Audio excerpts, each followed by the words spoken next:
तो यार आज के पॉडकास्ट में हम लोग 4 टॉपिक्स कवर करने वाले हैं। सबसे पहले बात करेंगे कैसे आरसीबी ने हिस्ट्री क्रिएट करके चेन्नई एंड एमएस धोनी को आईपीएल से बाहर कर दिया है। इस पूरे मैच को एकदम डिटेल में रिव्यू करेंगे और इसी के साथ एक फॉलो अप टॉपिक भी लेंगे जहाँ पे हम लोग सीएसके का पूरे सीजन को रिव्यू करेंगे एंड 8 रीजंस निकालेंगे जिसके वजह से सीएसके का सीजन काइंड ऑफ एक बहुत ही अंडरवेलमिंग रहा इस साल। Then we'll move on to SRH versus PBKS. इस मैच में कैसे एसआरएच ने जीत कर टॉप 2 का स्पॉट कंफर्म करा, इसको भी डिटेल में एनालाइज करेंगे। And then lastly we'll discuss the preview for the first qualifier KKR versus SRH. इसको भी एकदम डिटेल में प्रीव्यू करेंगे, प्रेडिक्शंस करेंगे। केकेआर वर्सेस आरआर का मैच हुआ था, वो तो हो नहीं पाया बिकॉज ऑफ रेन। सो यही 4 टॉपिक्स होंगे आज के लिए एंड इसी के साथ एकदम से शुरू कर देते हैं पॉडकास्ट को।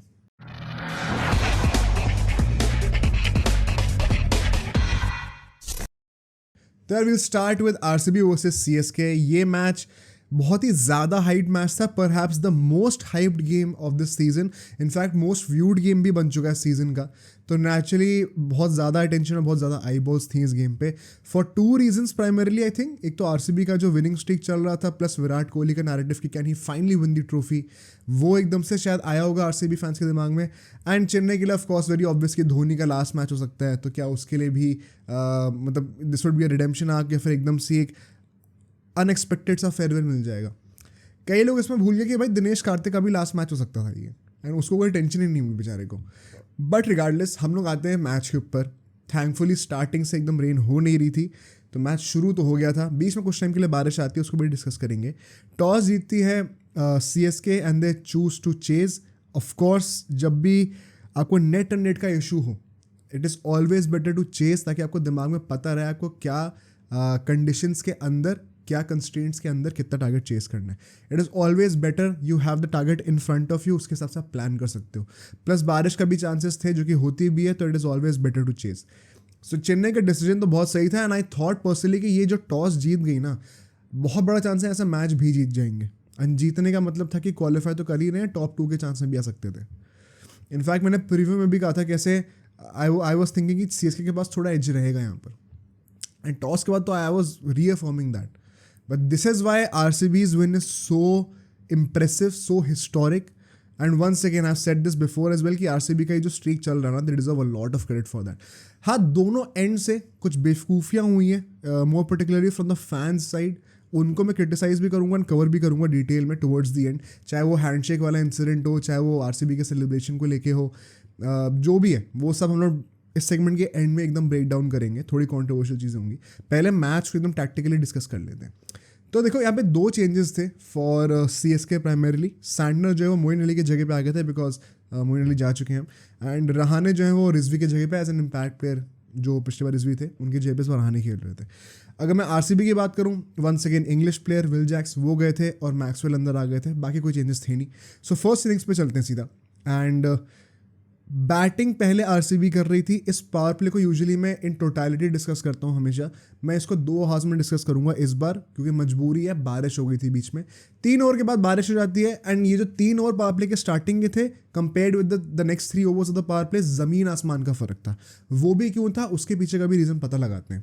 पहले 3 ओवरों में 31 रन आए थे, तो मतलब अच्छी खासी रन रेट चल रही थी, और अगले 3 ओवर में जब बारिश होके हटी तो सिर्फ 11 रन आए हैं। ज़मीन आसमान का फ़र्क है। इतना ज़्यादा फ़र्क कैसे? विकेट तो एक भी नहीं गिरा। पावर प्ले के एंड पे 42 रन थे फॉर नो लॉस, तो मतलब दोनों सेम ही बैट्समैन थे, पिच भी वही थी, बॉलर्स भी वही थे, तो एकदम से रन रेट इतनी ज़्यादा क्यों गिर गई? उसके पीछे का रीज़न है जब बारिश हुई है। देखो ऑल्दो पिच कवर हो जाती है, but you can not avoid the fact कि जब तक वो कवर्स अप्रोच करते हैं पिच को, तब तक जो है काफ़ी हद तक कुछ पानी सोक इन कर चुकी होती है पिच, ठीक है। इसके चलते हुए पिच डैम्प हो जाती है। डैम्प हो जाती है, उसके ऊपर जब आप कवर डाल दोगे तो कवर के अंदर ही अंदर वो मॉइस्चर बनता रहेगा पिच के जस्ट ऊपर हवा में, एंड वो मॉइस्चर जो है फिर बॉल को स्विंग करने में भी हेल्प करता है, ड्रिफ्ट करने में हेल्प करेगा, एंड जो डैम्पनेस होगी उसकी वजह से बॉल फंस के आएगी। And both of these reasons insured कि फिर बॉल जो ऐसे टर्न हो रही है कि मतलब डे 5 का कोई टेस्ट विकेट हो इंडिया के अंदर। बट वो बहुत ही शॉर्ट लिव्ड पीरियड ही होना था बिकॉज जैसे ही पिच दोबारा ड्राई अप कर जाएगी, pitch will resort to its natural self. And to be very honest, ये pitch, it was a great batting wicket. If not for that short spell of rain, you could have seen even a 240 score in the first innings, कोई बड़ी बात नहीं थी. It was a great batting surface. तो it was purely because of the rain factor कि वो बीच में 3-4 over थोड़े स्लो हो गए आरसीबी के. एंड यहाँ पे कई लोग ना, मैं देखा था बहुत रिएक्शनरी होकर फैफ डू प्लेसी को ब्लेम कर रहे थे. एंड तुम क्या ही ब्लेम करोगे यार, देखो Virat Kohli is in the form of life, तो उसका तो कोई कंपैरिजन है ही नहीं. एक उसने वो कूद के एक पुल का छक्का मारा था भाई, देख कर ही लगा था बंदा अलग ही फॉर्म में. फैफ डू प्लेसी ने जिस तरीके से इनिंग्स को कैरी करा ना in that transition phase where pitch was a bit sticky to the point where it restored to its natural self, उसमें डुप्लेसी की इनिंग्स कितनी क्रूशल थी वो जीत के बाद ही समझ में आ रही है. एंड मुझे ये कंप्लेंट है आरसीबी के फैंस से कि they are too reactionary, perhaps because they have such a large fan base कि उसमें से जो ट्रू फैंस हैं जो जेन्युइनली क्रिकेट देखते हैं उनका ओपिनियन कहीं ना कहीं दब जाता है. एंड द बेसिक पब्लिक जिनका क्रिकेटिंग आई उतना नहीं होता, उनकी ओपिनियन ज़्यादा वॉइस आउट करके दिखती हैं ट्विटर के ऊपर, सोशल मीडिया के ऊपर. परहैप्स इसकी वजह से ऐसी इमेज बनती हो because I know a few people who are genuine cricket fans who support RCB, उनके ओपिनियंस मैच नहीं करते ऐसे लोगों से. But the sad reality is कि आरसीबी के फैंस का, क्योंकि वो एवरेज क्राउड भी उसके अंदर इंक्लूडेड हो जाती है बिकॉज स्केल ही इतना बड़ा है फैन बेस का, उनकी वो बकवास सुन के ना वो पूरे फैन बेस का नाम खराब हो जाता है. And it is quite irritating to see. मतलब अभी देखो क्वालिफाई कर गई आरसीबी, मुझे याद है जब स्टार्टिंग के 3-4 मैचेस हारे थे सब लोग फैफ डू प्लेसी को सैक करने की बातें कर रहे थे. अब अगर थोड़ी सी भी शर्म है तो क्या तुम लोग अपोलोजाइज करोगे फैफ डू प्लेसी से? इतना डम डिसीजन होता ना मैनेजमेंट के द्वारा अगर ये मिड सीजन डुप्लेसी को सैक कर देते. थैंक गॉड उन्होंने नहीं करा, एंड थैंक गॉड कि डुप्लेसी ने उनका जो ट्रस्ट था वो रीपे करा है. But coming back to the game, जो हम लोग अगले 4 ओवर का फेज देखते हैं 6 से 10 के बीच में, यहाँ पे 36 रन और आते हैं. तो 9 रन पर ओवर की रन रेट हो चुकी थी. You could automatically see stats ही समझ में आ जाएगा, ज़्यादा दिमाग लाने की ज़रूरत ही नहीं है कि पिच जो है वो वापस रिकवर करना शुरू हो गई थी. एंड यहाँ पर एक विकेट गिरता है विराट कोहली का, मिचेल सैंडनर उनको आउट कर देते हैं. I think Virat Kohli played a great innings for sure. सबसे बड़ी बात है कि 700 रन हो चुके हैं एंड अभी 2 मैचेस और होपफुली खेलने को मिलेंगे अगर, या फिर 3 भी हो जाए तो 800 रन का भी वो मार्क क्रॉस कर सकते हैं. क्या 900 क्रॉस कर सकते हैं? बहुत ज़्यादा हो जाएगा आस्क करने के लिए. But I genuinely want him to come as close as possible to that 2016 total. जितना हो सकता है उतना है. इंडिया के लिए बहुत अच्छा है ये personally. So I was very happy to see the way Virat Kohli was nicking the ball. Plus if you notice, कुछ भी कह लो, विराट कोहली भी कुछ भी कह ले कि वो सुनील गावस्कर के रिलेटेड या कमेंटेटर्स के रिलेटेड कि बोलना बहुत आसान है ये वो, I genuinely think Virat Kohli ने उस क्रिटिसिज्म को एक्सेप्ट करके अपना गेम को चेंज करा है. उस गेम के बाद से उसकी स्ट्राइक रेट, उसका खेलने का तरीका, रिस्क टेकिंग एबिलिटी एक डिफरेंट लेवल पे है. And this is why Virat Kohli is perhaps the greatest batsman of this generation. Because उसको क्रिटिसाइज करो, शायद उसको पसंद नहीं आएगा criticism, but he will talk to himself, he will recognise कि क्या क्रिटिसिज्म वैलिड है कि नहीं है, एंड बिहाइंड द डोर्स वो उस चीज़ को इम्प्रूव करेगा. And the great part is the speed with which he implements those changes in his play style. He's ever evolving. That is the biggest positive for Virat Kohli. And perhaps commentators के जो remarks थे वो शायद pay off कर रहे हैं. It could be a big factor going into the playoffs as well. So यहाँ पे जडेजा की बहुत पिटाई होती है by the way. And Jadeja का मैच अच्छा नहीं गया था. अगले 5 ओवर की बात करी जाए तो यहाँ पे पट्टीदार इनिशियली थोड़ा स्लो स्टार्ट करते हैं, बट फैफ डू प्लेसी अब जो कि सेट हो चुके थे, now he started to take off. He was playing the role that Virat Kohli was playing before, उनकी जगह फुलफिल करने के लिए. बट फिर सैंडनर दोबारा आते हैं. I think Santner had a fabulous game with the ball. एक बहुत ही लकी रनआउट मिलता है फैफ डू प्लेसी के against. And here is my next complaint with the RCB fan base. ये मैंने केकेआर वाले मैच के अगेंस्ट भी देखा था, उसको मैंने पूरा प्रूफ के साथ पॉडकास्ट में फोटोज़ के साथ प्रूफ करा था कि क्या ये फालतू का रोना लगा रखा है इतना. Everything was fair and there is a sentiment I believe. एक तो ये ना हर फ्रेंचाइज के साथ रहा है इस साल आईपीएल में, मैंने केकेआर के साथ भी देखा है कि फालतू में रोना है टॉस को लेके कि वो चीटिंग हुई है, ये हुई है, वो हुई है. ये सब चीज़ों में क्यों रोना होता है भाई? अभी वो फैफ डू प्लेसी का जो आउट हुआ, रन आउट हुआ, जो सैंडनर के ऐसे हाथ से लग के पीछे रन आउट हो गया था नॉन स्ट्राइकर्स एंड पे, इट वॉज क्लियरली आउट था. कोई दिमाग लगाना ही नहीं है. 2 जगह से रिप्ले देख लो, 2 एंगल से, साफ साफ पता चल जाएगा. फिर भी प्रोपेगेंडा फैलाना कि ये चीटिंग हुई है हमारे साथ. मतलब मैं क्या ही तो बोलूं. मैच खत्म होने के बाद सारी फोटोज आ जाती हैं, you have all the resources to verify yourself. उसके बाद भी लोग ये सब चीज़ें सोशल मीडिया पे डालते हैं. तो अब मैं वो एवरेज फैन को बेवकूफ़ अगर कोई नहीं बोलेगा तो मैं उसको कैसे मतलब मना करूँ, कैसे बोल दूँ कि नहीं हाँ भाई वो नहीं बेवकूफ़ है, उसमें दिमाग है, कैसे डिफेंड करूँ मैं उस बंदे को, तुम खुद ही बताओ। एंड ये आरसीबी का मैच है इसलिए मैं आरसीबी का डिस्कशन कर रहा हूँ, वरना ये ऑलमोस्ट हर फैन बेस के साथ है। अभी सीएसके की बात करेंगे जो बकवास उन्होंने भी करी है, but I don't like this. देखो अंपायरिंग का स्टैंडर्ड ओवरऑल हर टीम के लिए ख़राब रहा है, ठीक है, तो हर टीम का रोना चल ही रहा है। मैं कह रहा हूँ जब सबके लिए अगर बिलो पास स्टैंडर्ड है तो luck will even out over 14 games.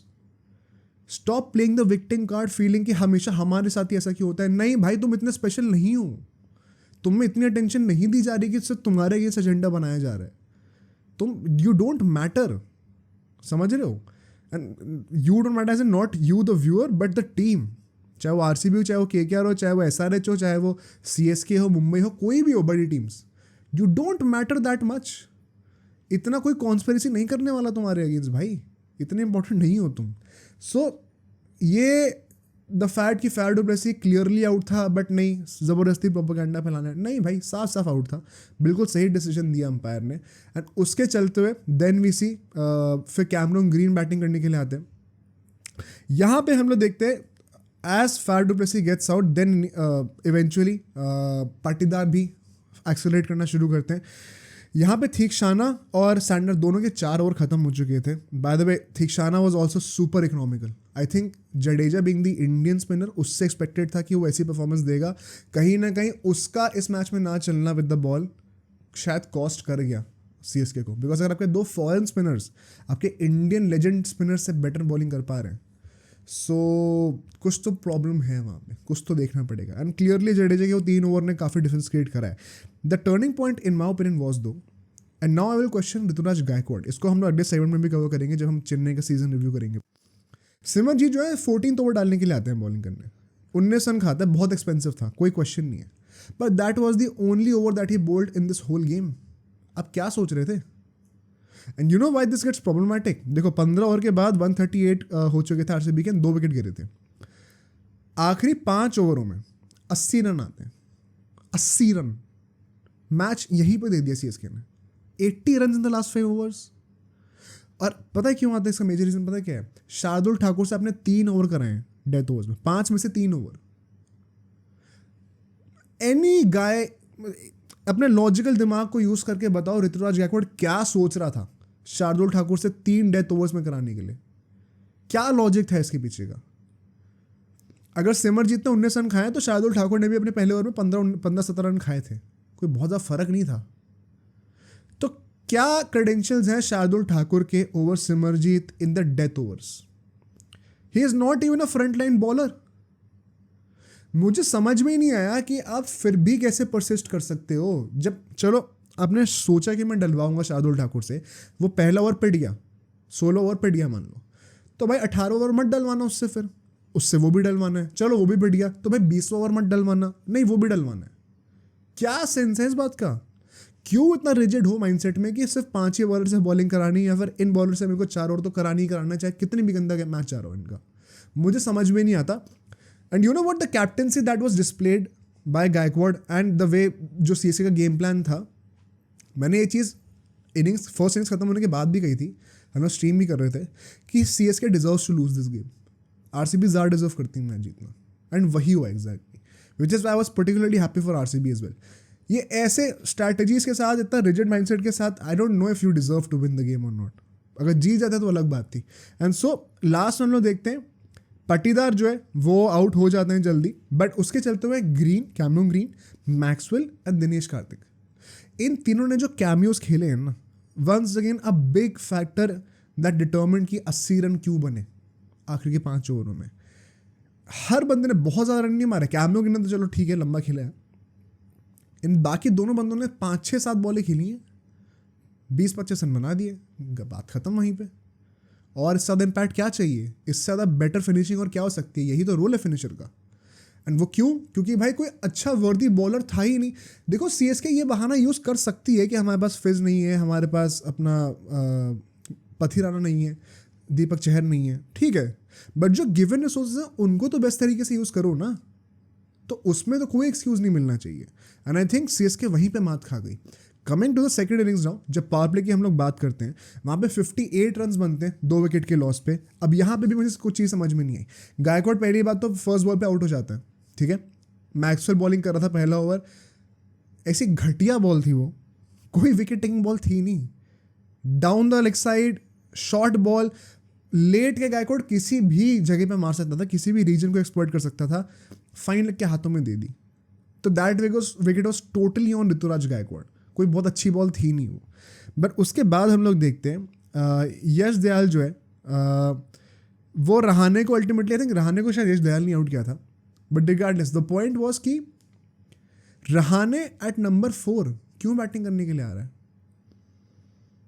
क्या लॉजिक है इसका। एंड आई थिंक रहाणे नहीं, हम लोग डायल मिचेल की बात कर रहे थे पहले, I must have misplaced that. Dial Mitchell भी क्योंकि जल्दी आउट हो जाता है, रहाणे रचिन रविंद्र बैटिंग कर रहे होते हैं।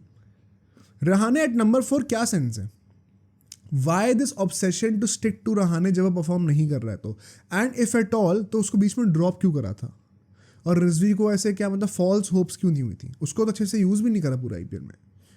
एंड रहाणे नंबर 4 का प्लेयर कब से हो गया T20s में, कब से हुआ, स्पेशली एट दिस एज। तो this was a pathetic decision taken by CSK's management and it is very uncharacteristic of CSK कि हम लोग उनके डिसीजन मेकिंग को क्वेश्चन करें। 100 चीज़ों को क्वेश्चन कर सकते हैं लेकिन CSK की डिसीजन मेकिंग को यूजुअली कोई क्वेश्चन नहीं करता, they are almost always spot on.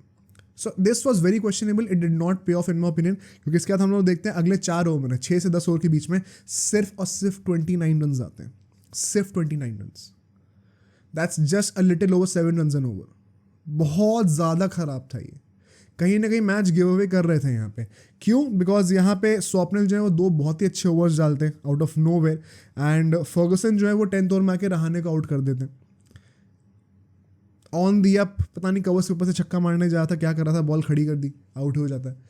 चलो ठीक है, रहाणे ने जिस तरीके से खेला स्ट्राइक रेट भी ठीक थी, प्रॉब्लम नहीं है सच, but it does not suit the dynamics of the team. And why do you want to shuffle so much at the end of the day जब आपको क्वालिफिकेशन आपकी लाइन पे लगी हुई है। ये भी बहुत ही अनकैरेक्टरिस्टिक है CSK का, they don't usually experiment that much. तो मुझे ये बात भी समझ में नहीं आई, and I said this so many times through this season कि it kind of feels like CSK are not playing to win.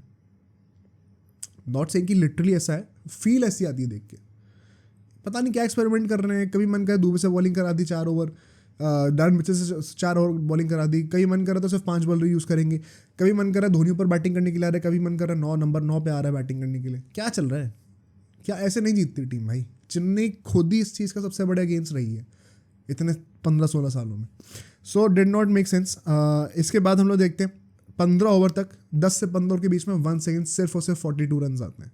I think ये जो मिडिल ओवर्स का फेस था यहाँ पे RCB ने गेम किल कर दिया था। Like they killed the game in the sense कि they knew now that they are winning for sure. अब वो क्वालिफिकेशन वाला जो सीन है वो क्वेश्चनेबल था, बट जीत तो काइंड ऑफ सिक्योर कर ही ली थी यहाँ पे। बिकॉज इफ यू सी यहाँ पे अ टोटल ऑफ 71 रन बनते हैं इन 9 ओवर्स, बहुत कम है ये व्हेन यू आर चेजिंग 218 और something. And it felt like once again Chennai are not playing to win, they are just playing for the qualification. और मुझे ये बात भी समझ में नहीं आई, बिकॉज अगर आप जीतोगे तो आपका टॉप 2 का चांस हो सकता था, तो आपने वो चीज़ कैसे अवॉइड कर दिया? आप ट्राई भी नहीं करोगे क्या उसके लिए? I am very disappointed with CSK's display है, बहुत ही ज़्यादा बुरा लगा मुझे तो।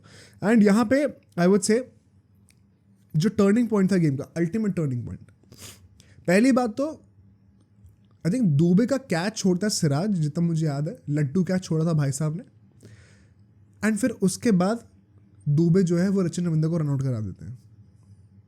एंड दिस सिली मिस्टेक थी वंस अगेन। ये रनआउट्स में हमेशा एक स्कूल बॉय एरर देखने को मिल जाता है। शिवम दुबे फील्डर को देख के क्यों भाग रहा था? रचिन रविंद्र की तरफ देखो या फिर अपने डेस्टिनेशन की तरफ देखो। कम्युनिकेशन तुम्हें फील्डर से नहीं करना, अपने पार्टनर से करना है। विराट कोहली ने बड़ी रिसेंटली एक इंटरव्यू में बोला था, अभी पता नहीं पूमा का इवेंट था, पता नहीं किसका था, कि when ever I am running a double, जब मैं सेकेंड रन भाग रहा हूँ, आई am not even looking at कि वो बंदे के पास, फील्डर के पास बॉल पहुंची है कि नहीं पहुंची, वो फील्डर किस लेवल का है, कि उसका थ्रोइंग आर्म स्ट्रॉन्ग है कि नहीं है। नहीं भाई, मुझे भागने का मैंने कहा वो मन बना लिया, फिर मैं सिर्फ एंड टारगेट पे देख रहा हूँ, सिर्फ और सिर्फ। मतलब यही चीज़ें सुन लो यार दूसरे प्लेयर्स से, तो ही समझ में आ जाएगा। This was a school boy error bye Shivam Dubey and he should have sacrificed his wicket bye for Rachin Ravindra, because that was the game changing moment. Rachin Ravindra was batting really well, वो आउट होता चलो ठीक है, समझ में आता है। अब दुबे ने उसको रन आउट कराया तो रिस्पॉन्सिबिलिटी ले, खुद जिताया मैच। दुबे भाई साहब अगले ओवर में खुद भी आउट हो जाते हैं। अरे जो 2 विकेट्स थे ना, पूरा मिडिल ऑर्डर तोड़ दिया इन लोगों ने, CSK का, बिकॉज देन वी सी फिर Ravindra Jadeja and then eventually अपने मिथ सैंटनर आते हैं बैटिंग करने के लिए. सैंटनर भाई साहब फुल टॉस पे आउट हो जाते हैं, फैफ डुप्लेसिस ने क्या कैच ही पकड़ ली, तो क्या ही क्वेश्चन करा जाए. बट आप देख रहे हो कैसे थ्रो करें विकेट्स, फुल टॉस पे आउट होना, रन आउट हो जाना, क्या मतलब लिटरली आप हाथों में दे रहे हो RCB की गेम को. एंड इसके बाद हम देखते हैं धोनी की एंट्री आती है. ठीक है, लास्ट 5 ओवरों की ज़रा बात कर लेते हैं यहाँ पे, बिकॉज पहली बात तुम्हें समझ में नहीं आया धोनी क्या कर रहा था. Why did he not come before myth Santner. और पता अभी हम लोग नेक्स्ट सीजन में नेक्स्ट अभी सेगमेंट में जब अभी रिव्यू करेंगे CSK का कि क्यों ये लोग नहीं पहुंच पाए, वो 8 रीजंस क्या है एग्जैक्टली. उसमें एक बहुत बड़ा रीज़न है धोनी का. उसका जो रोल था वो क्या था किसी को पता ही नहीं है. एंड इसको मैं और ब्रेक डाउन करूँगा नेक्स्ट सेगमेंट में. एंड बहुत कॉन्ट्रोवर्शियल होगा, कई सारे जो ब्लाइंड फैंस हैं वहाँ गालियाँ भी देंगे कमेंट्स में, वही वो बेवकूफ़ी दिखाता है लोगों की.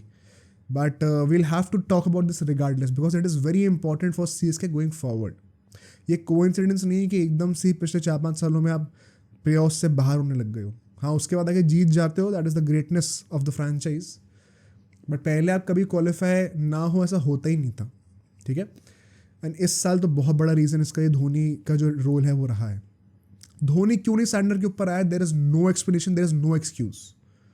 If you are so injured कि आप एक क्वालिफिकेशन डिफाइनिंग गेम में ऊपर बैटिंग करने नहीं आ सकते, देन डोंट प्ले. मैं जेन्युइनली बता रहा हूँ, डोंट प्ले. कोई प्रॉब्लम ही नहीं है भाई, ले लो रिप्लेसमेंट ना. कोई लोग कहेंगे विकेट कीपर नहीं है, ले लो रिप्लेसमेंट, क्या हो गया. इतना क्या ऑब्सेशन है एक बंदे से. टीम को तो देख लो भाई. मतलब अब कोई मुझे लगता है उस टाइम पे शार्दुल ठाकुर को भी ऊपर बैटिंग करा देंगे क्या ये लोग. थैंकफुली वहाँ तक बात पहुँची नहीं. एक पिछला कोई गेम था, आई थिंक पंजाब का गेम था, पता नहीं किसका गेम था, जहाँ पे CSK ने शार्दुल ठाकुर को ऊपर भेज दिया था धोनी से.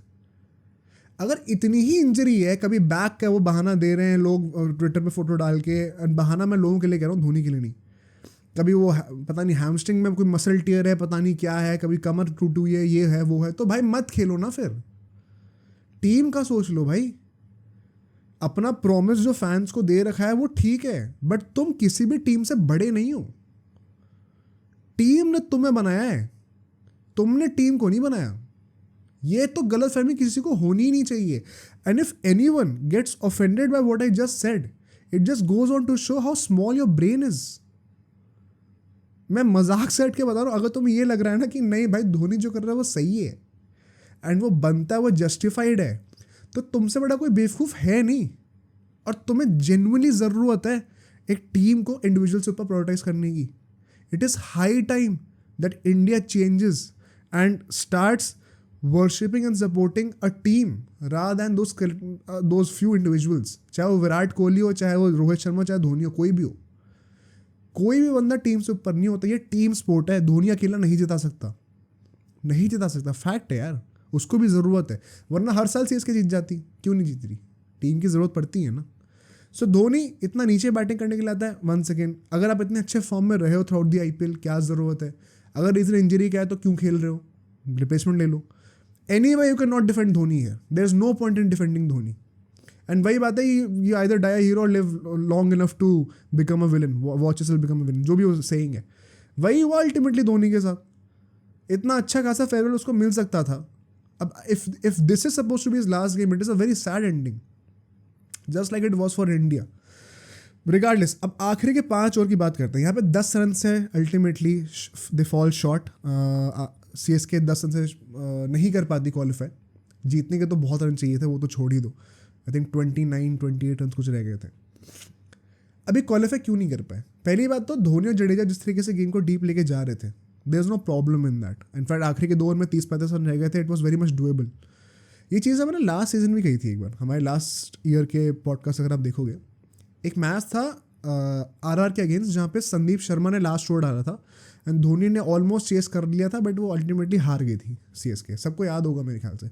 उस मैच का रिव्यू हमने किया था लास्ट ईयर. उसमें हमने बोला था कि कैसे धोनी ना, ये जो टेम्पलेट है उसका 20th ओवर तक लेके जाना, he has been the master of it. And आज से 6-7 साल पहले इस चीज़ को वो 100% सक्सेस रेट के साथ कर सकता था. इतनी उसकी पोटेंसी थी.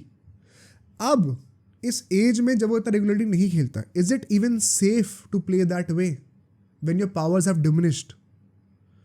He is clearly not the player that he used to be. That's just nature of life.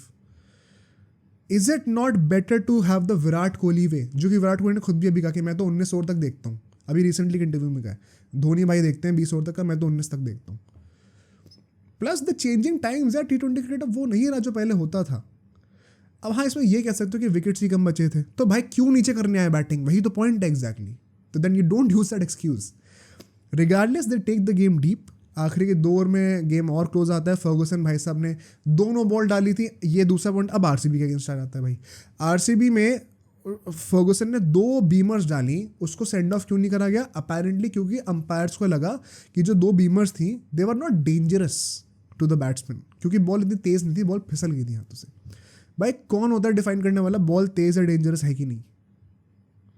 क्या रूल बुक में लिखा हुआ है कि इस इतने किलोमीटर पर आवर की स्पीड से अगर ऊपर की बॉल होगी तो उसको डेंजरस बीमर माना जाएगा, उससे नीचे की होगी तो नहीं माना जाएगा? क्योंकि कौन किस बेसिस पर डिसाइड कर रहा है? There is no transparency, this is so subjective. और अंपायर कौन होता है डिसाइड करने वाला कि बॉल डेंजरस थी कि नहीं? बैट्समैन से पूछो। फेस अंपायर थोड़ी कर रहा है बॉल को, बैट्समैन से पूछे ना। अंपायर्स लॉ को इंटरप्रेट करने के लिए वहां पे, उसको इंप्लीमेंट करने के लिए वहां पे। अबे खुद क्या लॉ बना रहे हो भाई उस चीज़ को लेके?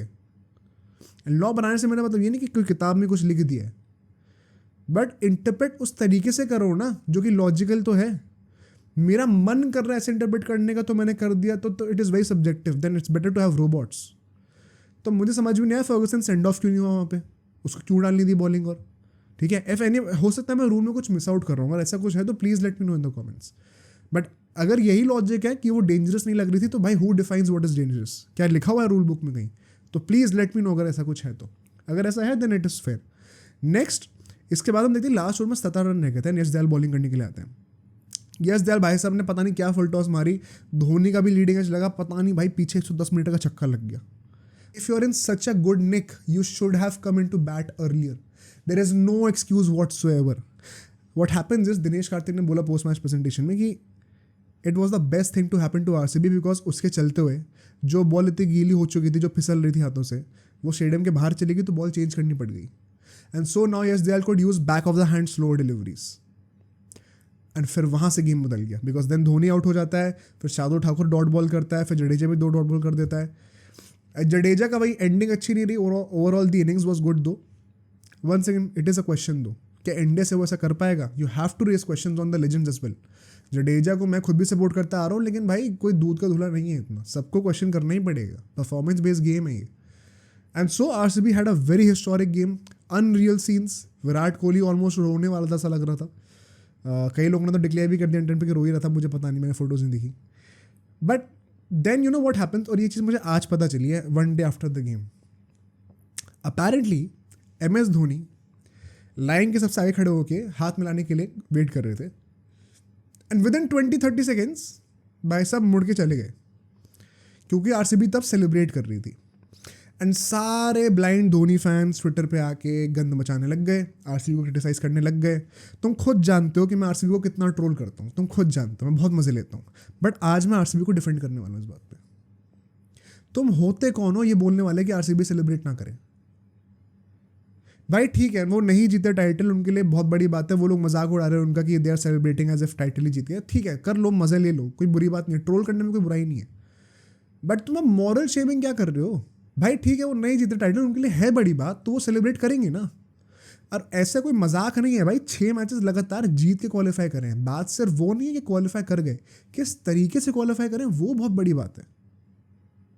तो वो सेलिब्रेट भी ना करें। और पता है ये पोर्ट्रे ऐसे करा जा रहा है कि सेलिब्रेशन 10, 15, 20 आधे घंटे तक रहा है ये। मैंने आज देखा दोबारा, शायद से 2-2.5 मिनट का सेलिब्रेशन था, उसके बाद वो खुद आ गए थे हाथ मिलाने के लिए पूरी आरसीबी की टीम। तो इतना क्या एटीट्यूड है भाई सीएसके के फैंस में कि वो सेलिब्रेट भी ना करे अपने घर पे अब जीतने के बाद। तुम सोर लूजर की तरह बिहेव कर रहे हो। एंड इसमें गलती धोनी की है, इसमें गलती विराट कोहली की नहीं है या फिर टीम की नहीं है। Dhoni could have been the bigger guy there, let them celebrate because वो खुद 5 टाइटल जीता हुआ है। It's regular for him to qualify, it's not that regular और that easy for RCB though. Let them have their moment, wait like everybody else was waiting in your team. उसमें भी कई लोग बहाना दे रहे हैं उसके कमर में दर्द था, इससे उसको जल्दी ऊपर जाना पड़ गया। भाई अगर इतनी प्रॉब्लम है तो तुम कीपिंग कैसे कर रहे हो 20 ओवर हर मैच में, कैसे? तो ये बहानेबाजी बंद कर दो, और इतनी है तो मत खेला करो। मैं मजाक से हट के बता रहा हूँ, हर चीज़ में बहाना नहीं चलेगा। He should have been the bigger person there, और कोई बिगर पर्सन की बात भी नहीं, इट इज़ ओनली लेजिटिमेट। आपको वेट करके यहाँ पे हाथ मिलाने के लिए रुकना चाहिए था। बाकी तो कोई टीम नहीं गई, सिर्फ वो क्यों गई? ये स्पेशल ट्रीटमेंट क्यों है? He is not even the captain any more. कई लोग ये बात सुनकर ऑफेंड हो जाएंगे, बड़े दिल पे चोट लग जाएगी इनकी। ये वो लोग हैं जिनको धोनी खुद जानता भी नहीं है, जो उसके लिए जान बेचने में लगे हुए हैं। इतना बेसिक सेंस नहीं है इन लोगों में इतना। अभी आगे कमेंट भी करेंगे, देख लेना, वो एक कमेंट भी 2 कौड़ी कमेंट होंगे सारे। तो भाई थोड़ा लॉजिकली सोचो, क्या ये बात सही थी? मेरे हिसाब से तो बिल्कुल ही गलत थी। इतना ओवर रिएक्शन की जरूरत ही नहीं थी। और धोनी ने करा तो करा, तुम क्यों आप पीछे पड़े हो आरसीबी को क्रिटिसाइज करने में? उसने तो कर दिया ना। धोनी ने खुद तो क्रिटिसाइज नहीं करा आरसीबी को, तो तुम क्यों कर रहे हो? करना तो सेलिब्रेट उनको भाई, इतनी सी बात थी। As far as RCB fans are concerned, मैं बहुत ज़्यादा खुश हूँ कि आरसीबी जीती है। पता है क्यों? क्योंकि आरसीबी फैंस में के जो इतना बड़ा सेगमेंट है, जिसको भी मैंने पहले बोला था कि कैसे इतना बड़ा फैन बेस है, तो उसमें कई सारे जो है लो आईक्यू वाले फैंस भी आ जाते हैं ऑटोमेटिकली। उनको ना एक्सपोज करना ज़रूरी था। ये आजकल मैंने ट्रेंड देख लिया, और सिर्फ आरसीबी के लिए नहीं, ऑलमोस्ट हर टीम के लिए है। जब मैच हार जाओ या कुछ आपके फेवर में डिसीजन ना हो, तो फिक्स्ड है, स्क्रिप्टेड है, ये सब बोलना शुरू कर देते हैं। अब मैंने इतने सारे कंटेंट क्रिएटर्स को देखा कि भाई वो सब भी बोले जा रहे हैं भाई अपने टीमों के लिए, हार रही होती है उनकी टीम तो भाई स्क्रिप्टेड है, भाई फिक्स्ड है। भाई थोड़ी शर्म है।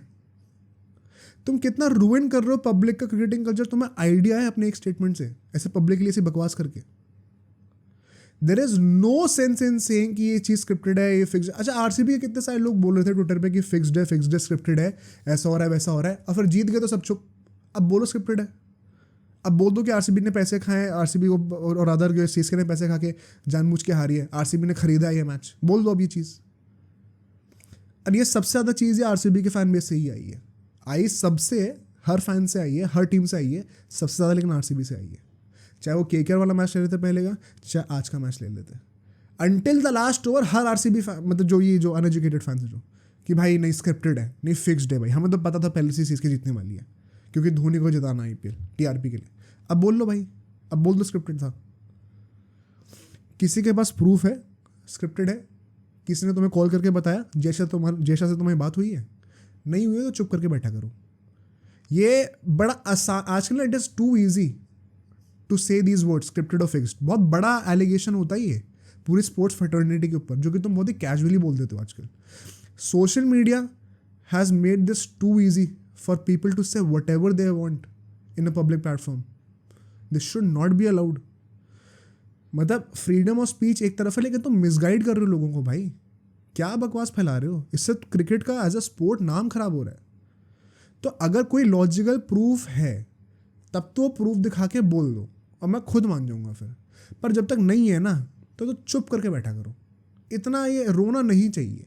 और ये रोने के वजह से ही ना, मैं फैक्ट बता रहा हूँ, 90% और लोग जो आरसीबी को हेट करते हैं वो क्यों करते हैं? बिकॉज ये रोते बहुत हैं, ये जो ये एवरेज फैंस है, जो not the hardcore RCB fans. और ये हर किसी बड़ी फ्रेंचाइज में होगा। जो फ्रेंचाइज मेन स्ट्रीम होगी, जो प्लेयर मेन स्ट्रीम होगा, उसकी फैन बेस इतनी बढ़ती जाएगी कि उसके अंदर वो कई सारे एवरेज फैंस भी इंक्लूड होते रहेंगे, जो कि क्रिकेट को देखते भी नहीं है इतना। एंड उनकी क्वांटिटी इतनी ज़्यादा कि वही डिक्टेट करते हैं सोशल मीडिया पर नैरेटिव्स क्या होने वाले हैं। Somebody who's genuinely into cricket or genuinely into a team, they won't spend that much time on social media justifying what is happening. They know what is happening. उन्हें बताने की ज़रूरत नहीं है। वो जो ज़्यादा चौंचौ करते हैं सोशल मीडिया पे, या वही हैं जो कि गेम देखते भी नहीं है पूरा। इनकी वजह से पूरी टीम का नाम खराब होता है। तो दोनों फैन बेसेस ने बहुत ही मतलब गंदी हरकतें करी हैं, एंड आई एम हैप्पी कि इस जीत के थ्रू दोनों ही चीज़ें चुप हो जानी चाहिए। ठीक है, लेट्स होप आगे बहुत एंटरटेनिंग होने वाला आरसीबी के लिए। आर से मैच होगा, उसको अगले पॉडकास्ट में प्रीव्यू करेंगे वेंसडे को सुबह। एंड अभी हम लोग बात करते हैं सीएसके के सीजन के रिव्यू की। What went wrong for CSK, what happened to CSK this season? क्यों वो नहीं क्वालिफाई कर पाए despite having one of the best teams? ये सीजन रिव्यू में मोस्ट लाइकली अभी अगले 2-3 पॉडकास्ट में ऑलमोस्ट हर टीम के लिए करने वाला हूँ। तो इफ़ यू वांट कोई आपकी कोई स्पेशल टीम है जिसको आप चाहते हैं मैं कवर करूँ, तो let me know. I am planning to do Mumbai Indians for sure in the next podcast, but I wanted to start with CSK. अभी रिसेंटली वो लोग आउट भी हुए हैं आरसीबी के थ्रू। 8 रीजन्स मेरे दिमाग में, ठीक है। लॉजिकली बात करेंगे हर रीज़न की। If you want to add more reasons, feel free in the comment section. सबसे पहला होने वाला है, this is the worst use of the luxury of having batting depth by any team in this season. CSK के पास literally 11 में से number 9 number 10 तक batting रही है कुछ मैचेस में. आपका अप्रोच इतनी डेप्थ होने के बाद ऑल आउट जाने वाला होना चाहिए था, जो कि KKR और SRH जैसी टीम्स कर रही हैं. ये कोइंसिडेंस नहीं है कि वो टीम्स बार 250 कैसे क्रॉस कर जा रही हैं. समझ रहे हो? ये चीज़ मैंने लास्ट सीजन भी बोली थी. तब तक तो ये इतने बड़े बड़े स्कोर्स बनने शुरू भी नहीं हुए थे. बट तुम चेक करना हमारे लास्ट ईयर के पॉडकास्ट, मैंने लास्ट सीजन भी बोला था इस चीज़ के लिए. एंड आई वुड आर्ग्यू उन्होंने लास्ट सीजन फिर भी वो चीज़ फुलफिल तो नहीं करी थी, लेकिन इससे फिर भी बहुत बेटर थे जो कि इस साल थे. They had the luxury of having such a deep batting lineup, जिसकी वजह से सारे बैट्समैन को टेंशन नहीं है अपना विकेट रखने की, बिकॉज बहुत बैट्समैन पीछे पड़े हुए हैं. तो हम रिस्क ज़्यादा ले सकते हैं, ज़्यादा अग्रेसिव हो सकते हैं. What Travis head does, what Abhishek Sharma does, what Narayan does. तो ये लोग क्यों नहीं कर रहे थे? क्या प्रॉब्लम हो गई थी भाई? क्यों बार बार वही रिडंडेंट रिक्लूसिव अपने उस अप्रोच में पड़े हुए हो T20 के? अब वो गेम बदल गया ना. एंड पता, चेन्नई एक केस स्टडी बन सकती है in coming years if they don't adapt to the changing times. The way they were winning the tournament was perfect for the way T20 was played back then. आने वाले 5 सालों में if they don't change their identity, अब तो धोनी भी जाने वाला है, you will see a typical case study where how a giant that used to be so successful will be miserable in the coming years. ये बहुत बड़ा स्टेटमेंट है, लेकिन ये सच हो सकता है if they don't catch up with changing times. ये साल एक वेकअप कॉल था उनके लिए. आपको दिख रहा है इम्पैक्ट प्ले रूल भी है, हर टीम ऑल आउट जा रही है, बड़े बड़े टोटल्स खड़ा कर रही है. आपको क्या होल्ड बैक कर रहा है भाई? इस बार तो चेपॉक में भी हर मैच में ऐसी पिच नहीं थी जो कि फंस के खेले. तो आपका तो घर पे भी खेलने का एक्सक्यूज़ नहीं था. क्यों नहीं मार के खेला? रिस्क है तो भाई वो रिस्क लेना पड़ेगा ना. डेप्थ भी तो इतनी ज़्यादा है. मत खेलो भाई, 100 रन मत मारो, 50 रन मत मारो, 30-35 रन मार के आउट हो जाओ ना, पर जल्दी खेलो. यही तो मॉडर्न अप्रोच है. Chennai genuinely miss that. और इसको मैं प्रूव करता हूँ सेकंड पॉइंट से. Second point is the pathetic record they had in the power play. इससे पहला पॉइंट भी प्रूव हो जाएगा. चेन्नई का 3rd लोएस्ट रन रेट रहा है पावर प्ले के अंदर इन दिस सीजन, 8.7 कुछ का है. 3rd lowest number of sixes in the power play as well, and 3rd most number of balls taken to score 1 boundary. तो आप किस बेसिस से कंपीट कर पाओगे उन टॉप 4 टीम्स के साथ? कैसे करोगे? आरसीबी ने भी एंड आते आते वो अप्रोच अपनाना शुरू कर दिया. विराट कोहली ने अपनी स्ट्राइक रेट इंप्रूव कर दी.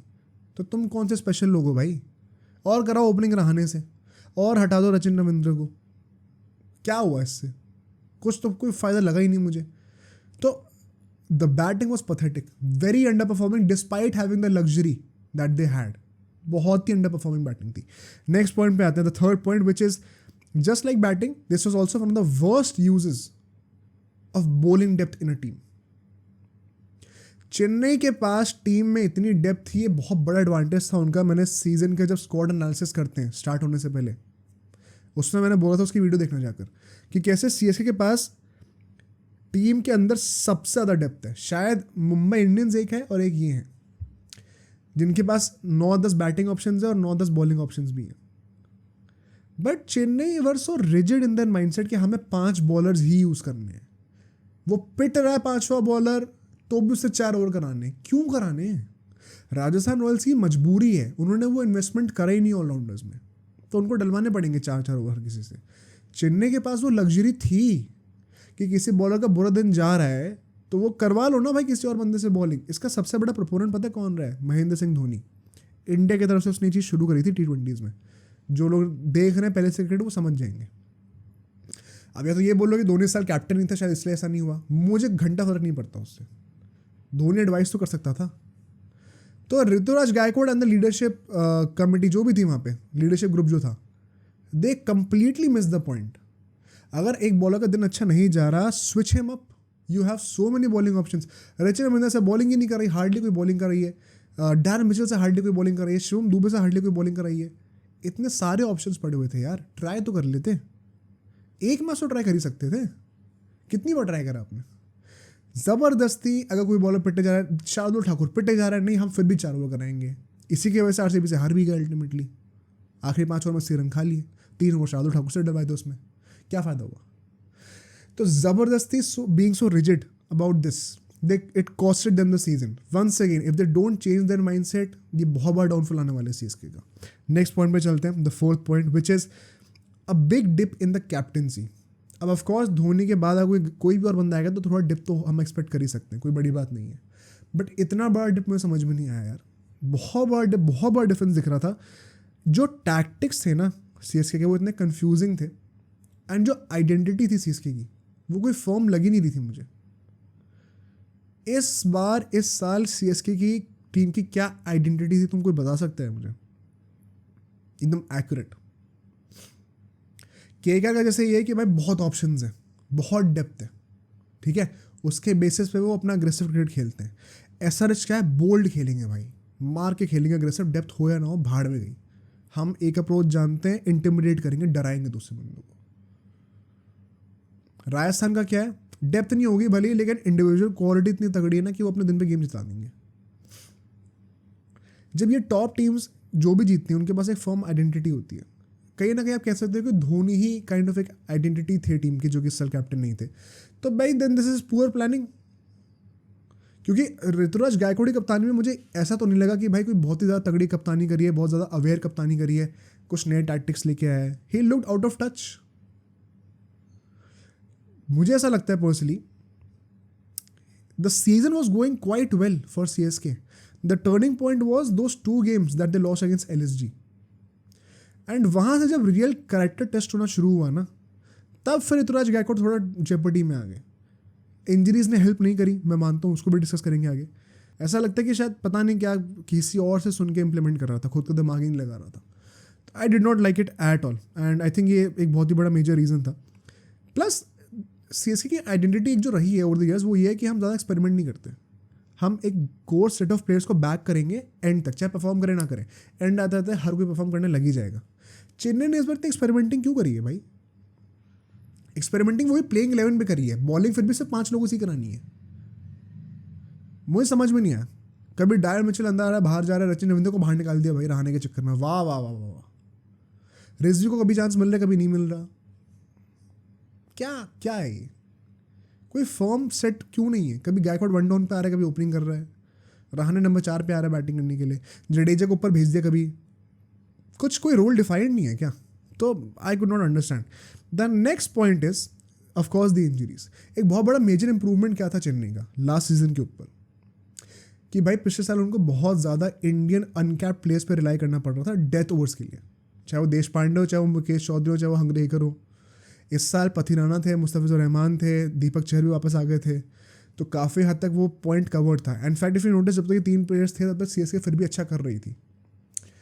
अब इसमें से कुछ को इंजरी हो गई, कुछ अवेलेबल नहीं है, जो भी है इसके चलते हुए फ़र्क तो पड़ा है, ऑफकोर्स पड़ा है. But once again it could not be use as 100% excuse कि यार आपने अच्छा करके क्यों नहीं दिया परफॉर्म. बिकॉज आपके गिवन रिसोर्सेज जो थे उससे भी आपको कम से कम 8 मैचेस तो जीत जाने चाहिए थे. टीम इतनी अच्छी थी, उनको सही तरीके से यूज़ नहीं करा गायकवाड़ ने. Next point is the most controversial one. What was Dhoni's role? क्या कर रहा था धोनी भाई? If he was batting so well, which he clearly was, he was in a great touch. Last year का मैच में बहुत बेटर बैटिंग कर रहा था, तो क्यों करनी है सब आखिरी के 10 बॉलों में बैटिंग? क्या पॉइंट है? कई लोग कहेंगे भाई कमर टूटी हुई है, भाई हैमस्ट्रिंग में मसल टियर हुआ है. बड़ी सिंपल सी बात है भाई. अगर ये रीज़न है धोनी का खेलने का कि मुझे सिर्फ फैंस के लिए खेलना है और उसके चक्कर में चेन्नई की टीम जो है वो जेपटी में आ गई है, तो इससे ज़्यादा सेल्फिश चीज़ कुछ नहीं हो सकती है. जिसको बुरा लग रहा है लगे, ये फैक्ट है. अगर तुम इस चीज़ को डिफेंड कर रहे हो तो तुम अंधभक्त हो. अगर धोनी चेन्नई सुपर किंग्स की टीम में एक जगह रख के बैठा है despite being so heavily injured, जो कि वो हैंडशेक करने के लिए नहीं रुक सकता टीम के बाद, मैच के बाद RCB से, जो कि मैं समझ में नहीं आता. बिकॉज कीपिंग तो 20 ओवर करता है पूरे, तो कौन सी हैमस्ट्रिंग टीयर है, कौन सी कमर में दर्द है, मुझे समझ में नहीं आ रहा. किसी को अगर ग्रेड 1 का भी टीयर हुआ है कभी, तो तुम समझ जाओ कितना दर्द होता है. और अगर तुम कहोगे नहीं भाई वो तो धोनी की ग्रेटनेस है ना कि वो दर्द में खेल लेता है, तो फिर बैटिंग भी कर ले भाई. बैटिंग में क्या हो जाता है? तो धोनी का रोल क्या था? हर बार से 2 ओवर खेलने के लिए आने एंड में, जब मन करा तो लोगों को दिखाने के लिए थोड़ा ऊपर बैटिंग करने के लिए आ गए. क्या है ये? It is high time that we call this out. Why do people pretend as if we cannot talk about Dhoni? It is okay if he is doing something wrong. He is human. He is not God. कोई बुरी बात थोड़ी है भाई, कुछ गलती कर भी दी तो क्या हो गया? गलती करी है, बहुत करी है, तभी तो वो उस लेवल तक पहुंचा जहाँ पे वो है। इसका मतलब ये थोड़ी कि अब वो जो भी करेगा वो सब सही होगा। पागल वागल हो गए क्या लोग? मेरे को समझ में नहीं आता क्या लॉजिक है ये। तो क्लियरली धोनी का जो रोल था वो डिफाइंड सही तरीके से था ही नहीं, and it did affect the team. कई लोग कहेंगे उसकी प्रेजेंस की वजह से बहुत फर्क पड़ जाता है। भाई देखो, इतना ही मैटर करता है तो वहाँ पे बैठ जाओ, ड्रेसिंग रूम में डगआउट में बैठ जाओ, वहाँ से डिक्टेट कर लो गेम को। गौतम गंभीर भी तो कर ही रहे हैं ना वो चीज़। अगर इतना ही फ़र्क है तो कर लो, क्योंकि अगर फील्ड पे रह के बहुत डिफरेंस क्रिएट करता है तो भाई आई एम सॉरी टू से कुछ करा है नहीं, ज़्यादा क्वालिफाई नहीं करी टीम, तो कोई ज़्यादा फ़र्क पड़ा नहीं है उसके प्रेजेंस से, टू बी वेरी ऑनेस्ट। उस साइकोलॉजिकल एस्पेक्ट से अगर आप बात कर रहे हो तो कीपिंग में और कोई नहीं था टीम में तो रिप्लेसमेंट मंगा लेते भाई, कोई बात नहीं, वो भी हो जाता, उसका भी जुगाड़ हो जाता, कोई एक्सक्यूज़ नहीं है। तो धोनी ने क्या कहीं ना कहीं, if this is the reason कि मुझे फैंस के लिए खेलना है सिर्फ डिस्पाइट बीइंग इंजर्ड, अगर ये रीज़न है, कहीं ना कहीं एक सेल्फिश मोटिव के चक्कर में टीम को रूइन नहीं करा थोड़ा सा? If you have a logical counter to this, feel free to comment. ज़बरदस्ती में अंधभक्तों के तरह डिफेंड मत करना है यहाँ पे, दिमाग ला के सोचो, वरना बेवकूफ़ खुद ही लगोगे कमेंट्स के अंदर, ठीक है। मूविंग फॉरवर्ड, यहाँ पे अगला रीज़न हमारा होगा over reliance on Dube, which was needless once again, because वही आपके पास इतनी डेप्थ है, आपने अपना गेम प्लान ऐसा बना ही क्यों रखा है कि सिर्फ दुबे चलेगा तो चलेगा वरना गेम खत्म? क्या लॉजिक है इसका? There is no explanation whatsoever. And ये पता प्रॉब्लमेटिक क्यों है? आप एक दो इंडिविजुअल्स पर रिलाई करोगे ना, वो पूरे 14 मैचेस में नहीं चलने वाले। ये लॉ ऑफ एवरेजेस है, लॉ ऑफ नेचर है, ऐसा नहीं होता लाइफ में। एग्जैक्टली यही हुआ, आखिरी के 5 मैचेस में दुबे के 46 रन हैं टोटल। जैसे ही वो एक्सपोज हुआ, notice how CSK also started dipping. Expose in the sense क्या, मतलब फॉर्म खराब हुआ। तो अगर आपका पूरा मिडिल ऑर्डर इस चीज़ के ऊपर डिपेंडेंट है कि दुबे चलेगा कि नहीं, बिकॉज जडेजा का कोई पता नहीं होता, धोनी भाई साहब का मर्जी है भाई, जब आएंगे बैटिंग करने के लिए, वो तो फैंस के लिए खेल रहे हैं, तो इससे घटिया लॉजिक तो क्या ही हो सकता है। और एंड में आके एज अ सीएसके फैन अगर तुम खुश हो ना कि धोनी को देखने को मिल गया, भले सीएसके हार गए, तो तुम फैन नहीं हो भाई, तो तुम टीम के फैन नहीं हो। आइदर एक्सेप्ट द फैक्ट कि you just are a Dhoni fan and you have a, in the consequence you end up supporting CSK as well. Don't pretend to be a fan of the franchise, just be a fan of the player. कल को धोनी कहीं और जाएगा तो तुम भी वहीं जाओगे, तुम चेन्नई पर स्टिक नहीं करोगे अगर तुम इस कैटेगरी में बिलोंग करते हो तो। और अगर करते हो then don't lecture people about your team. You don't care about it. You only care about Dhoni, and Dhoni did hamper the team if the reasons are true. ये fact है, ठीक है। Last point which is going to be the spinners of Chennai Super Kings. देखो, एक ही main Indian spinner था जडेजा, ये हमने पहले भी कवर किया था सीजन से पहले, कैसे एक वीकनेस हो सकती है, but the foreign spinners are also great. Despite that, पूरे सीजन को मिला दो, 14 मैचेस को मिला दो, चेन्नई सुपर किंग्स के सारे स्पिनर्स ने कंबाइंड सिर्फ 14 विकेट्स लिए हैं। On the other hand Varun Chakravarthy ने वहाँ पे 18 विकेट ले चुका है अभी, 2 मैचेस तो वॉश आउट है। एंड सेकेंड लोएस्ट ये विकेट टैली है स्पिनर्स की आफ्टर एसआरएच, बट एसआरएच की स्ट्रेंथ अलग है। This they also the worst strike rate, they मतलब कि चेन्नई के स्पिनर्स सबसे ज़्यादा बॉल्स डालते हैं टू टेक 1 विकेट, जितना कम हो आइडियली उतना बेटर होना चाहिए। तो ये 8 रीजंस थे जिसकी वजह से चेन्नई का ये जेन्युइनली बहुत ही डिसअपॉइंटिंग सीजन गया है। The team that they had, considering that they should have at least qualified in the top 2, मैं मजाक से हट के बता रहा हूँ। सेइंग ऑल्सो मुंबई, उसका भी अगले पॉडकास्ट में करेंगे, बहुत ही तगड़ी टीम थी।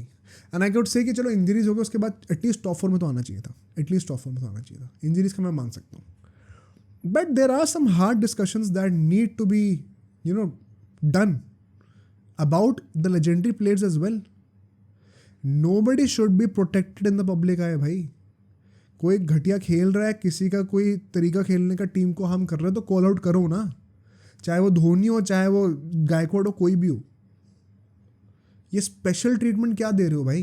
टीम इंपॉर्टेंट है, प्लेयर इंपॉर्टेंट है? ज़्यादा इंपॉर्टेंट क्या है? अगर तुम्हारा आंसर प्लेयर है तो फिर you don't deserve to be in this discussion, then you stick to Dhoni, then उसकी कोई प्रॉब्लम नहीं है, but you belong in a different group. Don't indulge yourself in this discussion then, in public. So I hope that Chennai learns from this. The main conclusion here is कि identity adapt करो और change करो with changing times, वरना पीछे रह जाओगे बहुत बुरा वाला, ठीक है। देखते हैं ऑक्शन में क्या स्ट्रैटेजी होगी. इफ धोनी कंटिन्यूज और not, that is also going to be a big decision. If he chooses to continue next season, he better be fit. ऐसे खेलने का कोई फायदा नहीं है. कोई एहसान नहीं कर रहा कोई किसी के ऊपर. धोनी कोई एहसान नहीं कर रहा किसी के ऊपर टीम में खेल के. मैं मजाक से हट के बता रहा हूँ, ये नोशन छोड़ दो. धोनी अपनी लेगेसी के लिए खेल रहा है, अपने फैंस के लिए खेल रहा है. उसमें एक सेल्फिश मोटिव है, हर चीज़ में एक सेल्फिश मोटिव होता है. ये मत करो कि वो हमारे लिए खेल रहा है इंजरी में, दर्द में. नहीं भाई, he has a choice of not playing. वो खुद चूज कर रहे हैं ना खेलने का. सिमिलरली हर प्ले के लिए चीज़ अप्लाई होती है. तो ऑफेंस लेना बेवकूफ़ों की तरह बंद करो, दिमाग से सोचो. Moving forward to the next game which is SRH versus PBKS. अब इसमें ज़्यादा डिस्कस करने को कुछ है नहीं, बिकॉज बहुत ही ज़्यादा कॉन्सिक्वेंस थे नहीं इस गेम के, अपार्ट फ्रॉम कि SRH के पास एक टॉप 2 में आने का चांस बन जाता. So we'll move through this very quickly. सबसे पहले अगर मैं टीम्स की बात करूं तो भाई इतना ज़्यादा चेंजेस थे पंजाब की तरफ से कि इट इज़ बेटर कि मैं पूरी टीम ही बता दूं आपको, rather than just the changes. The wicket was great. Batting paradise थी यहाँ पे एज एक्सपेक्टेड. हमने प्रीव्यू में बात करी थी कि it would be safer to have a good batting wicket. And toss जीत के ideally in my opinion chase करना चाहिए था. बारिश का भी क्योंकि इशू हो सकता था. बट PBKS जो है बैटिंग पहले करती है. SRH की तरफ से कमेंट्स भी कहता है कि हमें ही बैटिंग करनी थी पहले. रीज़न एक ही हो सकता है कि आई थिंक डे गेम था और मुझे कोई लॉजिक समझ में आ नहीं रहा था. But regardless it did not pay off for PBKS, which is why I think कि चेज ही करना चाहिए था टॉस जीत के. अगर मैं लाइनअप्स की बात करूँ, सिर्फ एक फॉरेन प्लेयर था पंजाब के लाइनअप में. बड़ा इंटरेस्टिंग था ये. Prabhsimran, Rilee Rossouw, Atharva Taide, Shashank, Jitesh जो कैप्टन थे, एंड आशुतोष थे, शिवम सिंह थे, Harpreet Brar, Rishi Dhawan, Harshal Patel and Rahul Chahar. Hardeep Singh as an impact player थे वहाँ पे. एंड अगर मैं SRH की बात करूँ, यहाँ पर राहुल त्रिपाठी खेल रहे थे नंबर 3 पे आज. इस चेंज के बारे में बात करेंगे जब हम प्रीव्यू करेंगे KKR वर्सेस SRH के फर्स्ट क्वालिफायर को. एंड अगर मैं और चेंजेस की बात करूँ यहाँ पे, आई थिंक समीर सिंह तो पहले भी थे, विजयकांत भी थे, तो मयंक मारकांडे नहीं खेल रहे थे मतलब, एंड उनाटकट भी नहीं खेल रहे थे. सो ज़्यादा चेंजेस नहीं थे, बस बैटिंग में थोड़ी डेप्थ ज़्यादा थी. And coming to the first innings now, power play के अंदर 61 रन बनते हैं. It was a great start by Punjab. Prabh Simran और अथर्व ताइडे दोनों both are on fire. It makes you wonder why these guys could not play this way all this long. क्या problem थी भाई.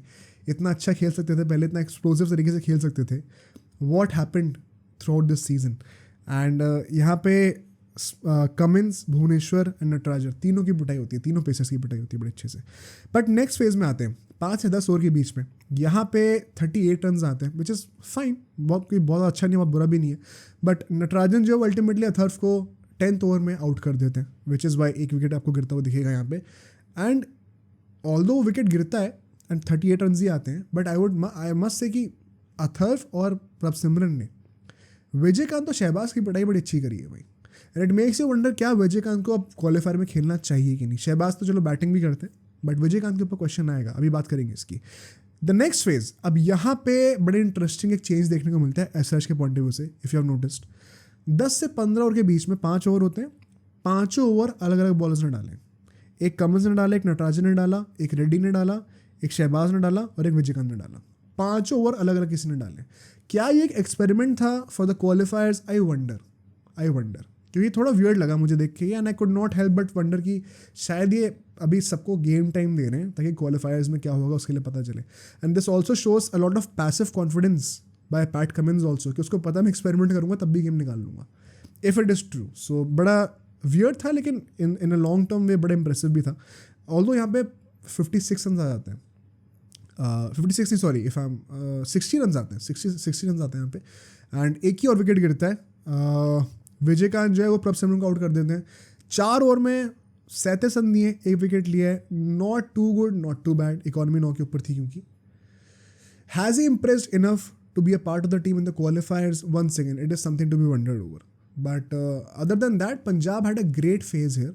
And अगर 60 रन आप यहाँ पे मार रहे हो और 15 ओवर हो चुके हैं, आपके सिर्फ 2 विकेट गिरे हैं, तो आखिरी 5 ओवर में आपको कम से कम 70-75 रन तो मारने ही चाहिए ना. पिछले 5 ओवर में जितने मारे उससे तो एक्सेलरेट ही करोगे ना, ऊपर ही जाओगे ना, नीचे तो नहीं आओगे. प्लस विकेट भी इतने सारे हाथों में, तो कोई बहाना भी नहीं है. बट एकदम उल्टा होता है यहाँ पे. अब आखिरी के 5 ओवर में सिर्फ 56 रन आते हैं. एंड सिर्फ इसीलिए बिकॉज कॉन्टेक्स्ट पिछले 5 ओवर का क्या था वो देखना जरूरी है. आई थिंक यहाँ पे SRH ने काफ़ी अच्छा कमबैक करा. एंड मोर इंपॉर्टेंटली 56 रन सिर्फ क्यों आए? क्योंकि 4 विकेट गिर गए. That was more concerning. And 4 wicket गिरे भी कैसे हैं? Once again typical Punjab. And आते आते तक एकदम जो है बॉटल करना शुरू कर दिया, उससे पहले इतना अच्छा खेल रहे थे। शशांक जो है फिर से फालतू का रनआउट हो जाते हैं। नीतीश रेड्डी ने बॉलिंग करके खुद ही भाग के मिड विकेट तक वहीं से रनआउट कर दिया। शशांक सिंह क्या सोच रहे थे, अगर एक कॉल पे भागते आराम से डबल होता, could not understand. He has to improve this. I think RCB वाले मैच में विराट कोहली ने भी शायद इसी को आउट किया था ना, या फिर कोई और था, I don't remember exactly, but this was not nice to see. And then we see Shashank out होते से होते हैं, रायली रूसो जो है वो पैट कमिंस की फुल टॉस पर आउट हो जाते हैं।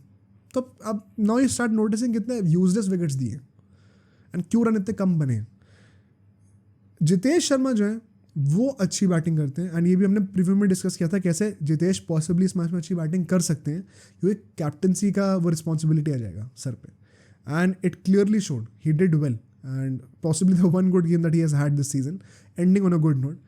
बट ओवरऑल पंजाब डिसअपॉइंटेड यार। दे शुड हैव, अगर इनके 215 रन बने, कहीं ना कहीं ये वेरी इजीली 230 के ऊपर बनने चाहिए थे, एंड शायद गेम तो बहुत इंटरेस्टिंग हो जाता। Because now coming to the second innings, पहले पावर प्ले की बात करेगा हम लोग। यहाँ पे 84 रन बनते हैं, 84 रन बनते हैं, सिर्फ 2 विकेट और गिरते हैं। 2 तो चलो ये कैसे तो डिसेंट है।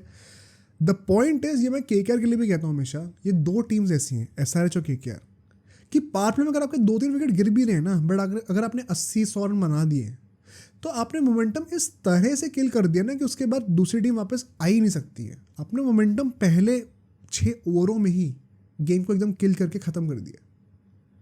And that is exactly what Abhishek Sharma did today, and it deserves a lot of praise. Man of the match भी था। ट्रैविस हेड पहली बॉल पे आउट होता है हरदीप सिंह के, पहली बॉल पे, and then it was totally about कि क्या अभिषेक शर्मा उसकी कमी पूरी कर सकते हैं। आई थिंक राहुल त्रिपाठी ने भी एक अच्छा हैंड खेला वहाँ पे till the point he got out ultimately. But Abhishek Sharma का बहुत बड़ा टेस्ट है, बहुत पॉजिटिव न्यूज़ है ये, not just for SRH but for Indian team as well, कि दूसरे से विकेट गिरे उसने अपने इंटेंट पे कॉम्प्रोमाइज़ नहीं करा। ये सबसे बड़ी बात होती है किसी बैट्समैन की। हमने कितनी बार डिस्कस करा है आईपीएल में कैसे अगर दूसरे से विकेट गिर रहे हो तो बैट्समैन जो अपनी जो वो अग्रेसिव आइडेंटिटी है उसको डिच कर देते हैं कई बार। अभिषेक शर्मा ने वो चीज़ नहीं करी, फिर भी आई थिंक 20-21 बॉलों में 50 मारी है, which is his slowest this season, but still it is so fast as per the normal standards of the game.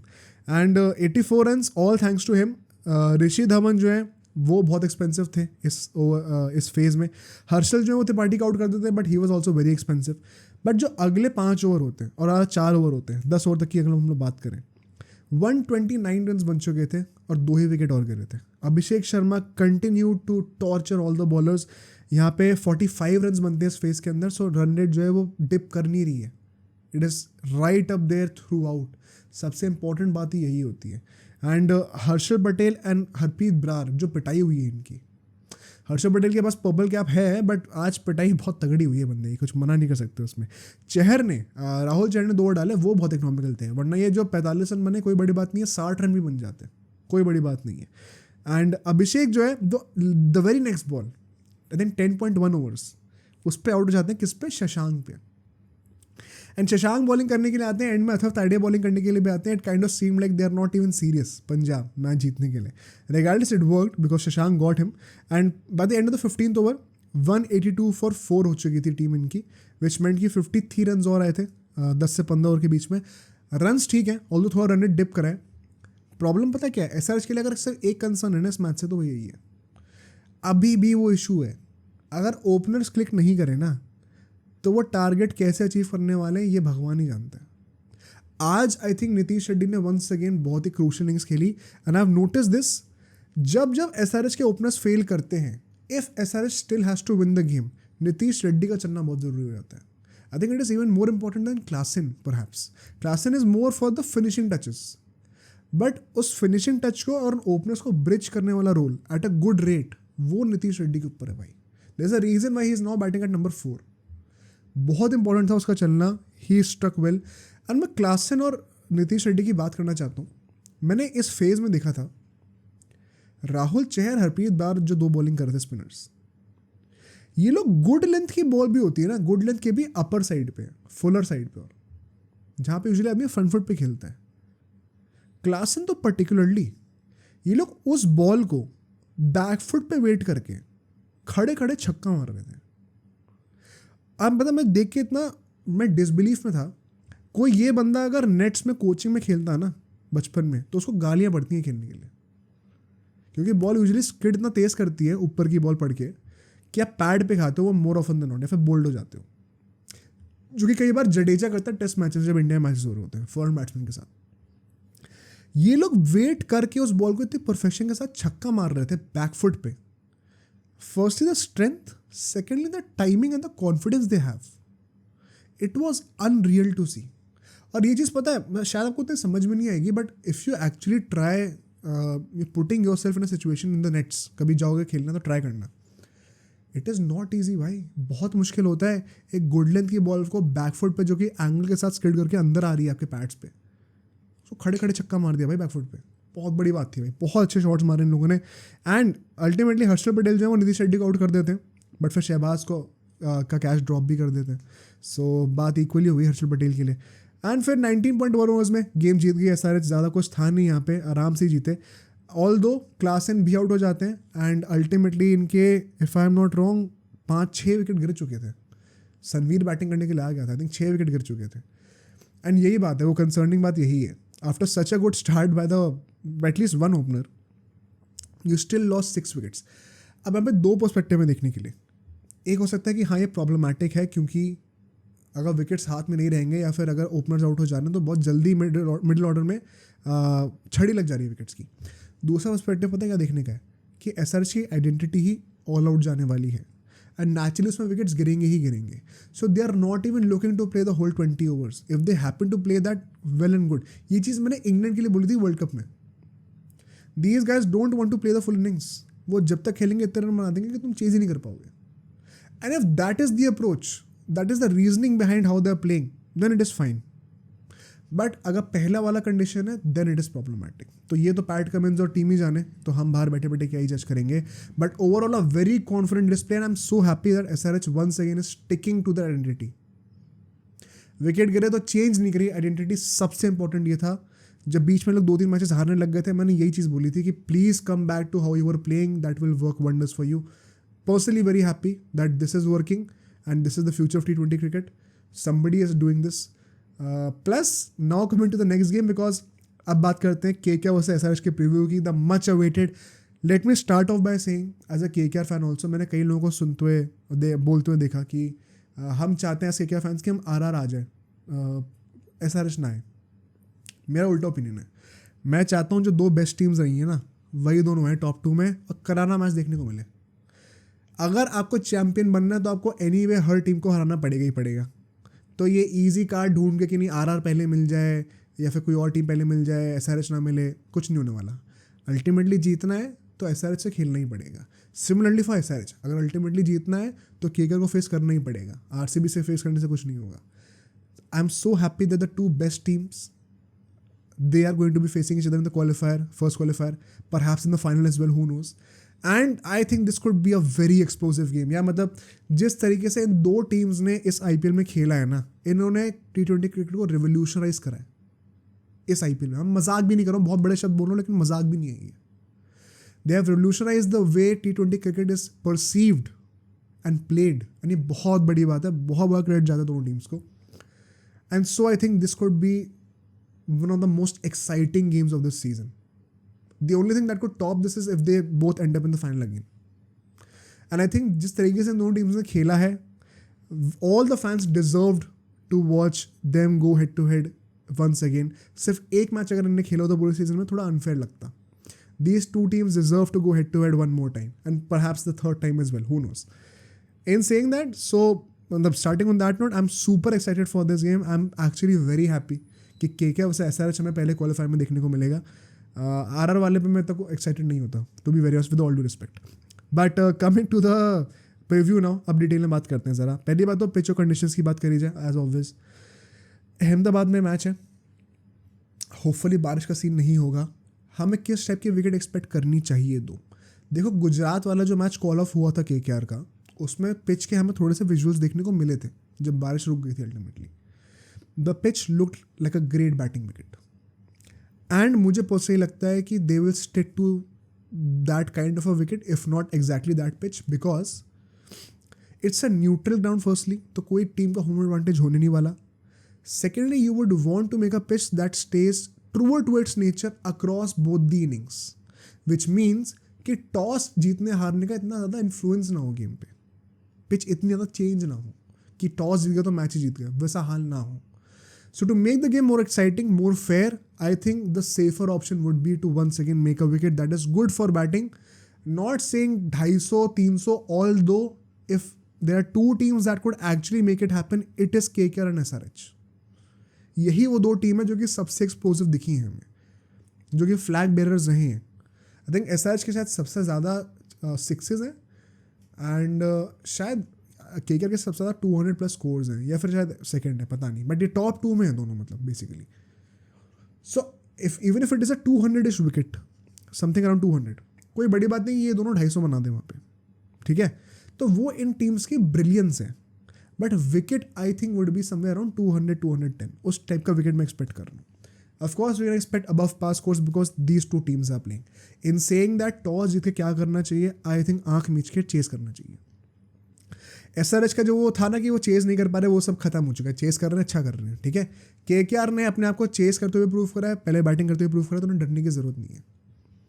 I think दोनों टीम्स को टॉस जीत के चेस करने के लिए ही जाना चाहिए, just simply because the conditions. Number 2, it is always good to know what you are doing, where you have to go, क्या टारगेट आपके दिमाग में है, सामने दिख रहा है स्कोर बोर्ड पे.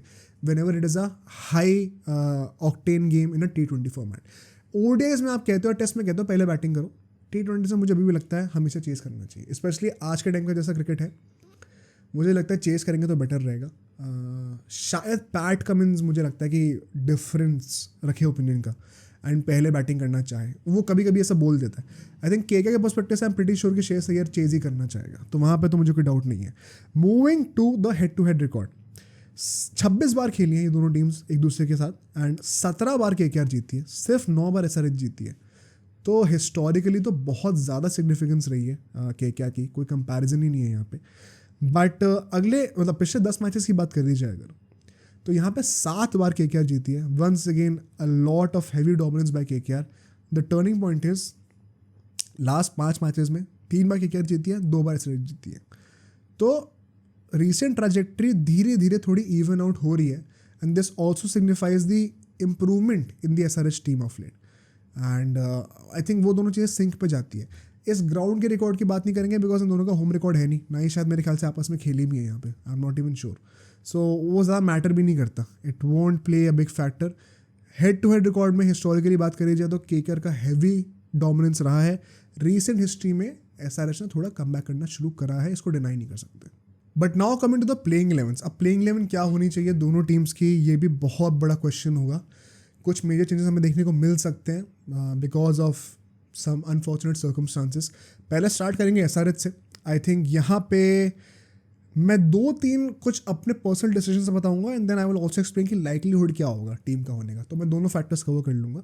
सबसे पहले तो ट्रैविस हेड और अभिषेक शर्मा ओपनिंग कर रहे होंगे, कोई डाउट ही नहीं है इसमें. नंबर 3 पे मैं as I said for the last game against Punjab मैं माकरम को खिलाऊंगा पर्सनली. मुझे लगता है कि वो मिडिल ऑर्डर में स्टेबिलिटी थोड़ी चाहिए, स्पेशली बाकी टीम से समझ में आता है, बट KKR एक ऐसी टीम है जो कि आपके हेड टू हेड जा सकती है बैटिंग में भी, उतने बड़े स्कोर्स खड़े कर सकती है. तो you need more security. I think मैं माकरम को रखूँगा वहाँ पे. फिर मैं क्लासन को लाऊंगा, नीतीश रेड्डी और अब्दुल समाद तो होंगे ही होंगे. Then Shahbaz and Cummins to extend your batting depth. And फिर भुवनेश्वर कुमार, नटराजन एंड सनवी के जगह मैं उनादकट रखूँगा पर्सनली. एंड इम्पैक्ट प्ले में फिर मैं मयंक को लेके आऊँगा बिकॉज 4 फॉर्नर्स ऑलरेडी हो चुके हैं. अब लाइकलीहुड क्या है होने का, यहाँ पे मोस्ट लाइकली माकरम नहीं खेलेंगे, राहुल त्रिपाठी खेलेंगे, विच मीन्स कि फिर मयंक की जगह इम्पैक्ट प्ले पे आप विजयकांत को लेके आ सकते हो एज अ स्पिनिंग ऑप्शन. ठीक है, क्या मैं इसके सपोर्ट में हूँ? आई थिंक पर्सनली विजयकांत ने इतना कुछ खास करा नहीं है to have a clear majority over Mayank Markande. So I would personally have Mayank there plus Markram over Rahul Tripathi in my opinion is a better option. So it gives better balance overall to SRH. जहाँ तक बात रही उनादकट और सनवीर सिंह की, वहाँ पे तो मैं डिबेट के लिए ओपन ही नहीं हूँ. मुझे लगता है क्लियरली उनादकट को बॉलिंग करनी चाहिए वहाँ पे, he is a better bowler. Plus Sanvir Singh as a batsman भी कहाँ यूज़ हो रहा है ना, उससे बॉलिंग करा रहे हो आप, बैटिंग उसको नंबर 8 पे दे रहे हो, तो इससे अच्छा तो भाई उनादकट को ही ले लो ना. SRH का वीकर पॉइंट क्या आ रहा है बैटिंग और बॉलिंग में से? बॉलिंग ही रहा है, बैटिंग तो स्ट्रॉन्ग है ही, तो उसको स्ट्रॉन्ग कर लो थोड़ा सा. एंड बैटिंग में स्टेबिलिटी और आ जाएगी जब माकरम आ जाएगा एनीवे. तो ये दोनों चेंजेस एक दूसरे को बड़ा अच्छा कॉम्प्लीमेंट करेंगे. आई थिंक इस स्ट्रैटेजी के साथ जाना चाहिए SRH को. अगर ये विकेट काइंड ऑफ एक स्लो टर्नर भी निकलती है, I would still back on attack because slow deliveries are great. The mix of pace is great by him. I don't get why he was dropped, but let's see क्या होता है. इसके अलावा अगर मैं बात करूं, रिगार्डलेस ऑफ द टॉस, जो भी होता है टॉस में, अगर SRH को KKR को हराना है, go all out with your batting, no compromises at all. मुझे लगता है ये गेम जो है ना वो बैट पे जीता जाएगा, बॉल पे नहीं, क्योंकि बॉलिंग SRH की बहुत ज़्यादा आउटस्टैंडिंग है नहीं एंड KKR को पता है कि उनको कैसे बॉलिंग करनी है. ज़्यादा चेंजेस होंगे नहीं. डिफरेंस मेकर होगा बैटिंग में कौन करता है क्या. ये दो बेस्ट बैटिंग लाइनअप्स का आपस में कंपटीशन है एंड उसका गेम का नेचर भी वैसा ही रहेगा. एंड SRH शायद बाकी टीम्स के अगेंस्ट अगर 250 स्कोर कर रही होती है तो उससे मान लो 240 भी कर दे या 230 भी कर दे तो भी वो कंफर्टेबल रह सकते हैं, बिकॉज बाकी टीम्स में इतनी फायर पावर शायद नहीं है. KKR के अगेंस्ट नहीं रह सकते. KKR के पास इक्वल फायर पावर है. इनफैक्ट आई थिंक शायद सॉल्ट और गुरबाज वाला एक डाउट होगा, वरना बाकी सब तो बहुत तगड़ा चल रहा है. So they have to make sure that they live up to the trajectory at which they are scoring. ऐसा नहीं कि एंड आते आते अंडर स्कोर कर गया 10-15 रन से, जितना करना चाहिए था उससे. बिकॉज KKR एक ऐसी टीम है जो कॉम्पिटिशन दे सकती है. तो वो माइंडसेट बहुत क्लियर होना चाहिए SRH के लिए, मेरे ओपिनियन. उस पर कोई कॉम्प्रोमाइज़ होना नहीं चाहिए एंड होपफुली होगा भी नहीं. Recent signs have been very good. So let's hope that there are no questions about that. Coming to the KKR side, अब यहाँ पे क्या लाइनअप होनी चाहिए. सबसे पहले सुनील नारायण ओपनिंग करेंगे. किसके साथ? गुरबाज के साथ. अभी जो RR के अगेंस्ट जो टॉस हुआ था, मैच नहीं हुआ, उसमें भी गुरबाज थे एंड ओपनिंग ही करने वाले थे. आई थिंक सही डिसीजन है. फिर मैं देखा था कि नीतीश राणा नहीं थे उस टीम में, अनुकूल रॉय थे. तो मैं क्यों है फिर डिस्कस करते हैं. मैं नीतीश राणा को रखूँगा, फिर श्रेयस अय्यर, फिर वेंकटेश अय्यर, फिर रिंकू, रसल, रमनदीप. तो हमारी बैटिंग डेप्थ बहुत अच्छी है. फिर Starc, Harshad Vaibhav and impact player Varun Chakravarthy. तो ये लाइनअप में ज़्यादा चेंजेस नहीं है, सिर्फ एक ही है, गुरबाज फॉर सॉल्ट. अब स्ट्रेटेजिकली बात करते हैं क्यों अनुकूल रॉय को रखा होगा उस मैच में, एंड क्या ये इसका मतलब ये है कि हम लोग SRH वाले मैच में भी अनुकूल रॉय को ही रखने वाले हैं. आई होप नहीं, क्योंकि वो मैच सिर्फ 7 ओवर का होने वाला था एंड आपके पास बैटिंग डेप्थ ऑलरेडी बहुत है, तो आपको इतने बैट्समैन की ज़रूरत ही नहीं है. So it is always good to have one extra bowling option that can bat also, which is Anukul Roy. I think उस रीज़न की वजह से श्रेयस अय्यर ने नीतीश राणा की जगह अनुकूल रॉय रखा हुआ था टीम में. अगर प्रॉपर 20 ओवर का मैच होता तो most likely I think Nitish Rana ही होते टीम के अंदर. सो यही एक रीज़न मुझे दिख रहा है. अगर ये लोग स्टिल दे कंटिन्यू विद अनुकूल Roy against SRH, I don't know, man. Perhaps they want to be a spin dominant team there, but once again it would depend on the pitch. अगर जो पिच हम एक्सपेक्ट कर रहे हैं high scoring pitch वैसी ही निकलती है, I think we should go batting heavy. SRH के अगेंस्ट वो रिस्क लेना कि हम बॉलिंग में उनको चोक कर देंगे और फिर बैटिंग काफ़ी होगी to chase the target. You never know, because SRH की बैटिंग क्लिक कर गई तो कोई भी बॉलर नहीं चलेगी उनके सामने, and so you would need that depth to compensate और match their batting target. So in saying that I think अगर हम लोग ये मैच खेल रहे हैं SRH के against, Nitish Rana should be starting. अनुकूल रॉय को वैसे भी इतना यूज़ करने की ज़रूरत नहीं है. हमारे पास 5-6 वर्ल्ड क्लास बॉलर्स हैं. रसल भी 4 ओवर डालता है आज के टाइम पे. बहुत मन किया तो भाई उससे नीतीश राणा से बॉलिंग करा देना 1-2 ओवर, भाई बहुत मन कर रहा है तो नौबत आएगी नहीं. So I think we should not be going towards that philosophy. Personally that is my opinion. Next, KKR के लिए भी मैं सेम चीज़ कहूँगा. SRH के against no amount of runs are enough, you never know. तो अगर बाय चांस पहले batting आ गई, भाई जो एक्सपेक्टेड स्कोर है ना पिच पे, उससे 20 रन ऊपर का टारगेट रखो. हो पाता है कि नहीं वो अलग बात है, बट एम हमें वो करना है. उसके बाद कहाँ आते हैं उसके आसपास वो अलग बात है, पर अगर एम ही लो करेंगे तो फिर तो और नीचे गिरेंगे. आई थिंक जो पार स्कोर होना चाहिए पिच पे against SRH, if you are batting first, make sure you are targeting somewhere at least 20 more, then let's see where you end up. तो KKR को they must go all out, and बहुत बड़ी responsibility Gurbaz के ऊपर भी है कि वो क्या वो फिल सॉल्ट का वो कमी कंप्लीट कर पाता है कि नहीं. बहुत बड़ा देखने का पॉइंट होगा वो. एंड एक जो स्ट्रेटेजिकली मैं चीज़ कहूँगा कि लास्ट पॉइंट KKR के लिए थोड़ा सोचने वाला पॉइंट है. KKR is the one team that has the longest break right now coming into the playoffs. 10 दिन का मेरे ख्याल से हो जाएगा, 11 मई के बाद सीधा 21 में, thanks to 2 games being called off. This could very easily cause rustiness in the team. बहुत आसानी से हो सकता है ये, वो ब्रेक ऑफ रिदम हो सकती है. उस चीज़ को अवॉइड कैसे करोगे? The only way you avoid this for a team like KKR, the only way you avoid this is by grabbing the game by your own hands, taking initiative, playing aggressive, attacking cricket, taking the game to the opposition, not waiting for things to happen. KKR को initiative लेके खुद attack करना पड़ेगा. वही तरीका है तरीका है वो रस्टीनेस तोड़ने का. सबसे इंपॉर्टेंट पॉइंट परहैप्स यही है. दुनिया भर की स्ट्रैटेजी बनाते रहे जो अगर प्लेयर्स ही रस्टी है ना तो कुछ नहीं होने वाला. तो every single individual has to keep that in mind कि हम खेलेंगे डट के और अग्रेसिवली खेलेंगे. रस्टीनेस तभी टूटेगी, शेल में रह के नहीं होने वाला. बहुत इंपॉर्टेंट पॉइंट था ये. मूविंग फॉरवर्ड, अब हम बात करेंगे हेड टू हेड बैटल्स की बैटल्स की. एंड सबसे यहाँ पे मैंने बहुत सारे बना रखे हैं, शायद मैंने इतने कभी किसी भी मैच के लिए नहीं बनाए, because I am just so excited. क्या ही कहूँ. पहला जो होने वाला है वो है Mitchell Starc versus Travis head. Travis head पहले मैच में जब केकेआर अगेंस्ट हुआ था तब नहीं थे. तो भाई एक नया थ्रेट है केकेआर के लिए. एंड स्टार्क अगेंस्ट हेड, इससे बेटर बैटल क्या हो सकता है? दोनों ऑस्ट्रेलियंस, दोनों left handers. If Starc knows a trick or two and can get Travis Head out early like Arshdeep Singh did, it could be a massive blow for SRH, massive responsibility, a burden on Abhishek Sharma and co as well. एक वो breakthrough बहुत important होगा. You can not let Travis Head and Abhishek Sharma survive the whole 6 overs. You can not do that, वरना game गया. And similarly so Abhishek Sharma versus Harshit Rana will be my next battle. मैं वैभव को जानबूझ के नहीं रख रहा हूँ. I think Harshit Rana has a bigger edge over Abhishek Sharma, a bigger chance of getting N as over Abhishek Sharma. Could be wrong, शायद वैभव ही आउट कर दे उसको या फिर दोनों ही आउट ना कर पाए. I am personally more tempted to see Harshit Rana अगर 1-2 ओवर डालते हैं पावले में कैसा खेलेंगे अगेंस्ट अभिषेक शर्मा. वो एक बैटल में बहुत इंटरेस्टेड हूँ personally. Moving forward, Nitish Reddy versus Russell. Especially if Nitish Reddy Klaasen से ऊपर बैटिंग करने के लिए आते हैं. Right about the half way mark of the innings Russell भी बॉलिंग करने के लिए आएंगे. And as I said before, I think अगर ओपनर्स फेल करते हैं SRH के, the responsibility or the likelihood rather of SRH still doing well with the bat lies heavily on Nitish Reddy's shoulders. मुझे लगता है क्लासन से ज़्यादा important होता है नीतीश का चलना. अगर वो चलता ना मिडिल ऑर्डर में तो वो पूरा कॉम्पनसेट कर देता है ओपनर्स के फेलियर्स को. Because Klaasen will anyway play his game the way he wants to and he will give those finishing touches. I think सबसे बड़ा फैक्टर नीतीश रेड्डी का होगा. एंड उसको मिडिल ओवर्स में आउट करने के लिए the man with the golden arm better क्या हो सकता है अंदर Russell.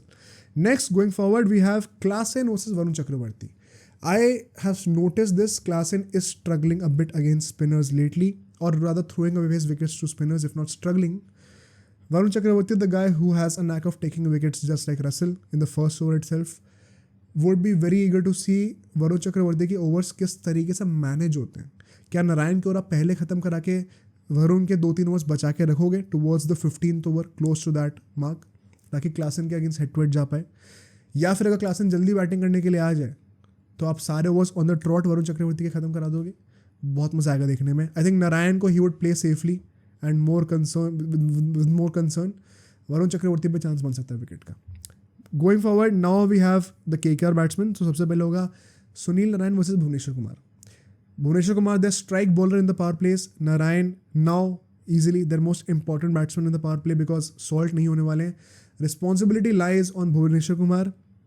If he gets Narayan out, salt तो पहले से ही आउट है, नारायण भी आउट हो जाएगा, गुरबाज के ऊपर अनड्यू प्रेशर आ जाएगा. ऑन द अदर हैंड अगर नारायण टिक गया तो गुरबाज का फ्लरिश करना बहुत आसान हो जाएगा, बहुत ज़्यादा. सो नारायण का विकेट बहुत क्रूशल है. ऑफ लेट में सॉल्ट को रखने लग गया था की बैटल्स में. It is time to bring back Narine. But second की बैटल डेफिनेटली गुरबाज का होगा. और गुरबाज के साथ मैं क्लब करना चाहता हूँ श्रेयस अय्यर को. इन दोनों प्लेयर्स को versus Pat Cummins.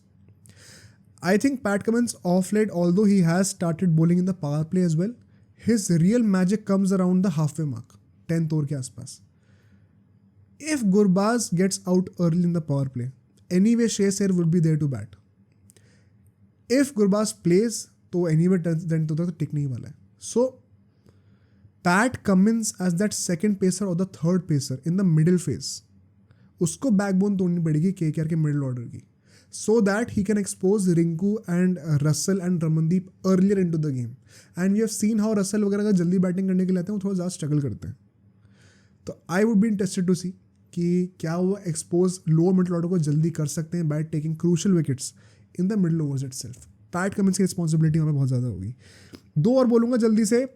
Nitish Rana अगर खेलता है तो, नहीं तो वरुण कह रहा हूँ, वेंकटेश अय्यर वर्सेस मयंक या फिर विजयकांत में से जो भी एक स्पिनर खेलने वाला है.